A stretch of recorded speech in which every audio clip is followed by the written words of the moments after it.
Shalom, sahabat khotbah populer. Yesus yang populer harus dikhotbahkan. Ada yang viral nih, Syahrini, ya, artis maju mundur menanggapi Tuhan Yesus. Saya pikir dia salah paham, pahamnya salah. Jadi terlihat gak cerdas begitu. Karena menanggapi keyakinan orang berdasarkan kitab suci lain. Kita mau baca dulu pernyataan beliau di media sosial. Sumbernya fifa.co.id. Kita lihat. Unggahan Syahrini ini picu kontroversi dan diprotes warganet. Kenapa? Jakarta Syahrini yang dikenal lebih syari pasca pernikahannya dengan Reno Barat telah menimbulkan pro dan kontra di media sosial dengan unggahannya yang terbaru. Unggahan ini membahas tentang Yesus sebagai Nabi Tuhan dari perspektif Islam dan perbedaan pandangannya dengan kepercayaan non-Muslim. Dalam unggahan tersebut, Syahrini memaparkan bahwa dalam Islam, gambaran Yesus berbeda dengan gambaran Tuhan yang maha sempurna. Saya pikir ini nggak fair ya. Melihat Tuhan orang lain, menilai Tuhan orang lain atau agama orang lain berdasarkan kitab suci lain. Seharusnya kalau mau menilai Tuhan agama lain itu melalui kitab sucinya supaya fair begitu. Kalau saya memandang kitab suci orang lain atau Tuhan orang lain dengan kitab suci saya, itu juga nggak fair. Jadi yang lebih tahu itu sebenarnya adalah penganutnya. Nah, yang perlu kita garis bawahi di sini adalah kata Allah yang sempurna. Bagi kami, Allah sempurna itu adalah Allah yang bisa lakukan apapun. Kalau dalam keyakinan lain mungkin Allah sempurna kok jadi manusia, kan begitu. Berarti bukan Allah dong. Beda kan dengan kami? Bagi kami Allah yang sempurna jadi manusia pun bisa. Kalau dia nggak bisa jadi manusia berarti nggak sempurna. Sempurna itu artinya kan tidak terbatas. Tidak ada yang bisa membatasi dirinya. Kecuali dirinya sendiri. Itu dia Allah yang sempurna. Allah yang sempurna itu Allah yang hebat, dahsyat, pencipta segalanya. Pengontrol segalanya. Yang bisa menyelamatkan umat manusia. Itu Allah yang sempurna. Jadi manusia pun dia pasti bisa. Ya, yang nggak bisa itu manusia menjadi Allah. Nah, berikutnya, bagaimanapun di dalam kitab suci, Yesus lahir. Nah, ini kaitan dengan sempurna tadi ya. Makan, tidur, berdoa, dan punya keterbatasan pengetahuan. Sementara Islam mengajarkan bahwa Tuhan selalu sempurna. Umat Kristen harus menanyakannya kembali gagasan tentang Tuhan. Demikian salah satu bagian unggahan Syahrini di storiesnya. Selain itu, Syahrini juga menyampaikan bahwa konsep Tuhan yang menjadi manusia dalam kepercayaan Kristen dianggap bertentangan dengan ajaran Islam. Ya iyalah Bu, nenek-nenek juga tahu orang kamu itu mengukurnya dengan keyakinan lain. Ya beda dong. Yang menyatakan bahwa Tuhan selalu sempurna. Ia mengajak umat non-Muslim untuk mempertanyakan kembali gagasan Tuhan bagi mereka. Gagasan tentang Tuhan, Allah mengambil rupa manusia atau menjadi manusia, atau Yesus adalah inkarnasi Allah, sudah dipertanyakan oleh manusia. Berdarah Yahudi di Yerusalem, itulah gereja mula-mula. Para murid Kristus itu orang Yahudi. Kalau sekarang dari Israel, sudah dipertanyakan. Dipertanyakan juga oleh murid-murid Rasul. Ada Rasul yang 12, Ada murid yang ke-7, ada yang ke-70 murid. Ada juga bapak-bapak gereja dan jemaat-jemaat Tuhan. Sudah dipertanyakan. Makanya mereka mau mengikut Yesus. Dan sampai berdiaspora, tersebar ke seluruh dunia. Itu sudah melalui proses mempertanyakan imannya.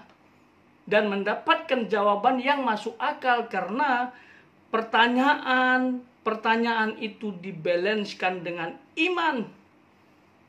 Kalau orang hanya bertanya doang tanpa iman, bisa menjadi ateis atau tidak percaya Tuhan. Jadi kami sudah mempertanyakannya di abad pertama sesudah Masehi.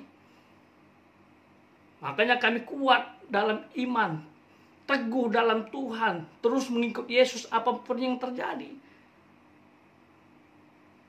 Kamu pikir kami ini percaya Tuhan, ikut Yesus, menjadi penyembahnya tanpa mempertanyakan kepercayaan kami? Kami selalu bertanya. Setiap pertanyaan yang kami ajukan, Alkitab pasti bisa jawab. Jangan pakai kitab suci lain, jangan pakai keyakinan lain, jangan pakai mindset lain.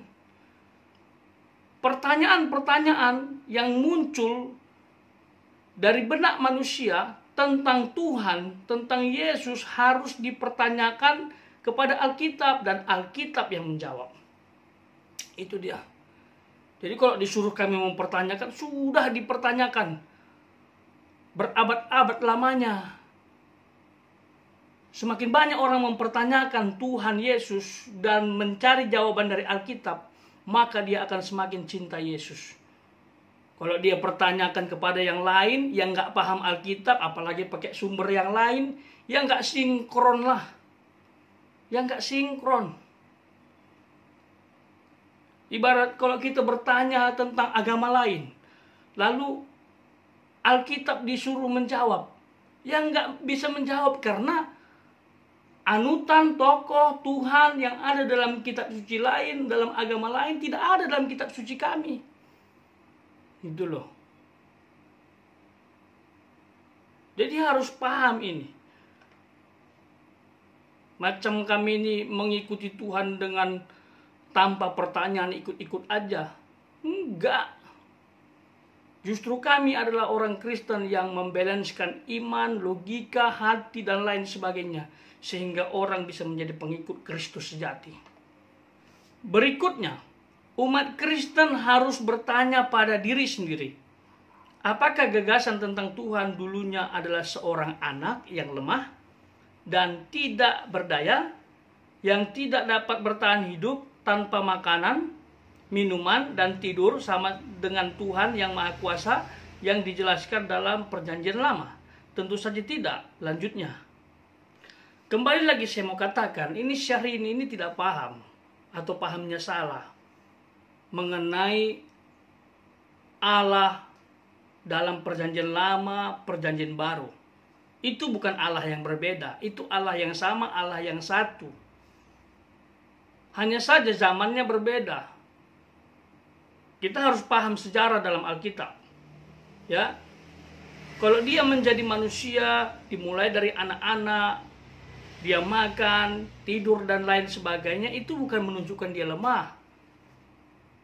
Kita harus paham, Allah inkarnasi ke dunia, mengambil rupa manusia atau menjadi manusia melalui seorang perawan Maria yang belum pernah disentuh laki-laki.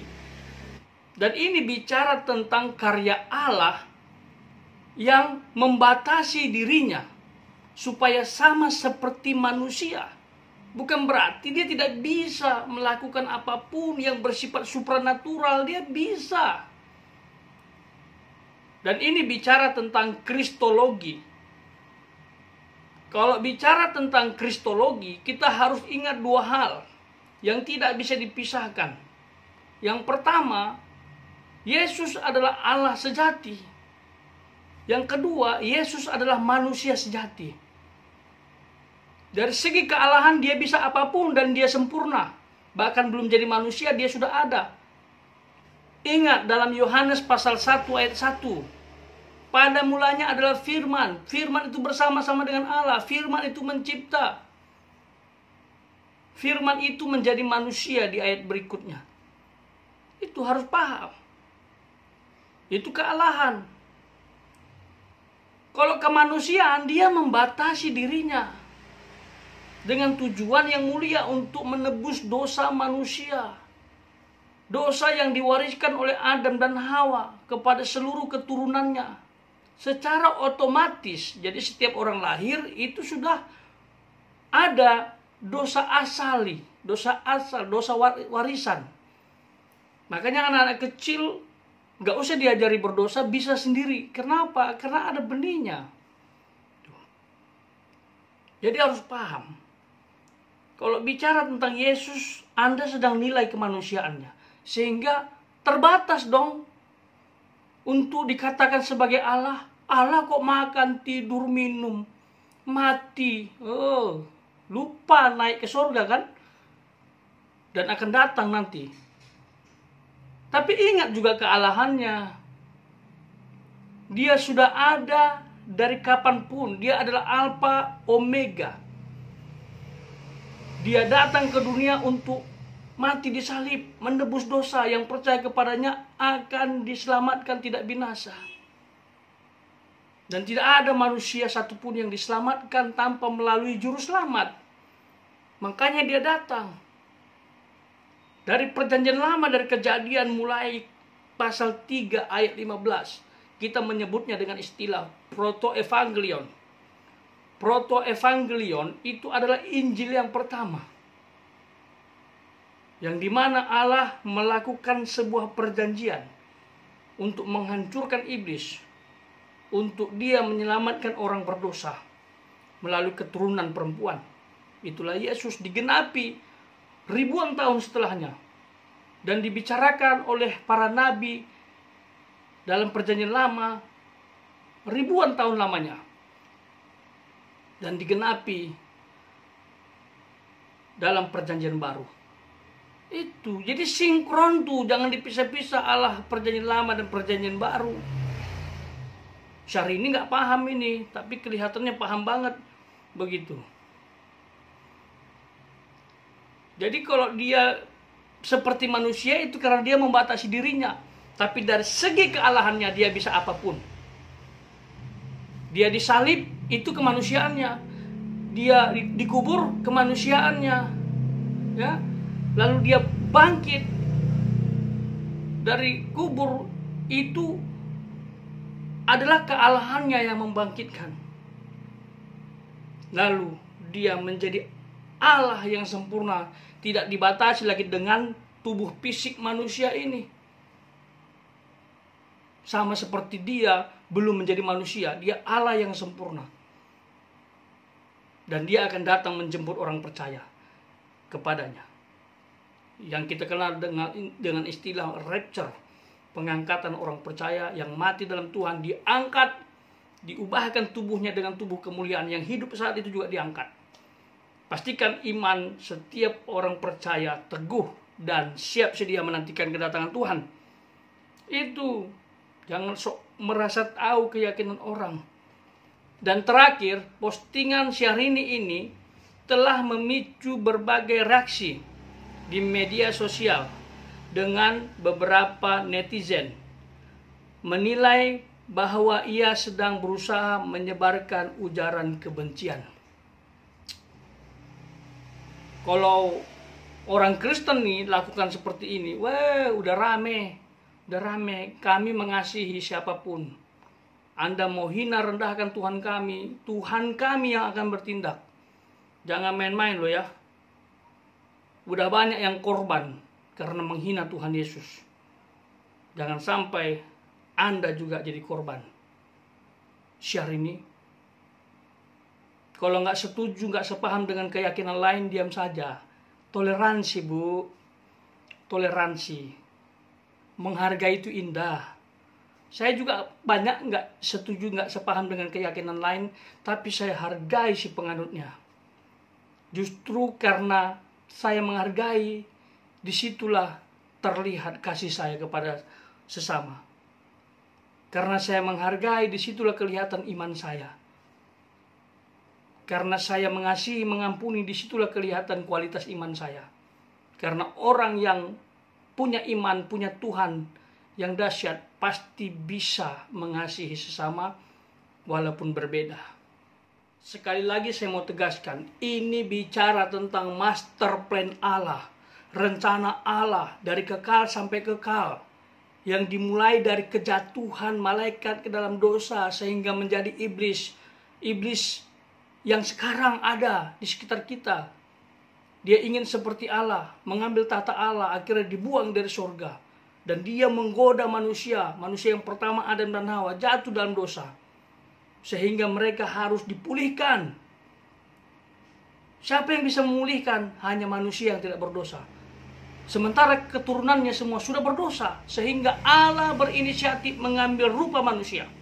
Lahir seperti manusia, persis 100%. Supaya sama seperti manusia. Dan akhirnya mati di salib untuk menebus dosa manusia. Yang percaya kepadanya tidak binasa, tetapi melainkan beroleh hidup yang kekal. Ingat tuh, Yohanes pasal 3 ayat 16. Karena begitu besar kasih Allah akan dunia ini, sehingga ia mengaruniakan anak yang tunggal.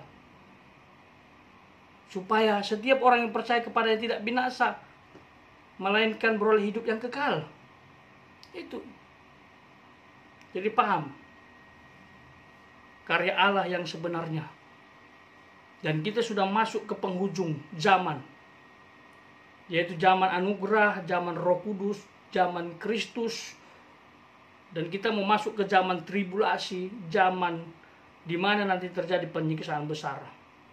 Saya berdoa siapapun yang mendengar ini, saya sampaikan hanya sebagai apologet. Artinya membela iman saya. Karena kalau tidak dibela, takutnya banyak yang sama seperti Syahrini nih. Salah paham, pahamnya salah. Lalu sok pintar menyatakan pandangannya di media sosial. Apa yang saya sampaikan ini biarlah membuka pikiran kita, melihat keyakinan lain, dan tekankan toleransi dalam hati kita masing-masing, supaya hidup rukun semakin indah. Tuhan Yesus memberkati.